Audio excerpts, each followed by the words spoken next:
സംസ്ഥാനത്ത് മഴ മുന്നറിയിപ്പ് തുടരുന്നു. തെക്ക് വടക്കൻ ജില്ലകളിലായി 6 ഇന്ന് യെല്ലോ അലേർട്ട് ഉണ്ട്. ശ്രദ്ധിക്കണം, 6 ജില്ലകളിലാണ്. അപ്പം മഴ ഇടയ്ക്കൊന്ന് മാറി നിന്നപ്പോൾ നമ്മൾ പറഞ്ഞായിരുന്നു മഴയൊന്നുമില്ല, ഒറ്റപ്പെട്ട മഴ മാത്രമേ ഉള്ളൂ എന്ന്. അത് കാലാവസ്ഥാ നിരീക്ഷണം കേന്ദ്രം നമുക്ക് നൽകിയ മുന്നറിയിപ്പുകളുടെ അടിസ്ഥാനത്തിലാണ് കേട്ടോ. അപ്പോൾ പ്രൊഡ്യൂസറെ കേരളം വരട്ടെ, നമുക്ക് കേരളത്തിൽ ഏതൊക്കെ ജില്ലകളിലാണ് ഇന്ന് മുന്നറിയിപ്പുള്ളത് എന്ന് നോക്കാം. യെല്ലോ അലേർട്ടുള്ള ജില്ലകൾ എന്ന് പറയുന്നത് തിരുവനന്തപുരം, കൊല്ലം, ആലപ്പുഴ, കോഴിക്കോട്, കണ്ണൂർ, കാസർഗോഡ് ജില്ലകളിലാണ് ഇന്ന് യെല്ലോ അലേർട്ട് നൽകിയിട്ടുള്ളത്.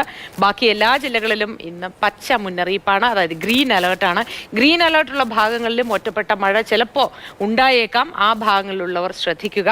ഗ്രീൻ അലേർട്ടുള്ളത് പത്തനംതിട്ട, കോട്ടയം, ഇടുക്കി, എറണാകുളം, തൃശ്ശൂർ, പാലക്കാട്, മലപ്പുറം, വയനാട്, ഇത്രയും സ്ഥലങ്ങളിലാണ്. അപ്പോൾ ഈ യെല്ലോ അലേർട്ടുള്ള പ്രദേശത്തുള്ള ജനങ്ങളൊക്കെ ശ്രദ്ധിക്കുക, നിങ്ങളൊക്കെ ജാഗ്രതയോടെ ഇരിക്കുക.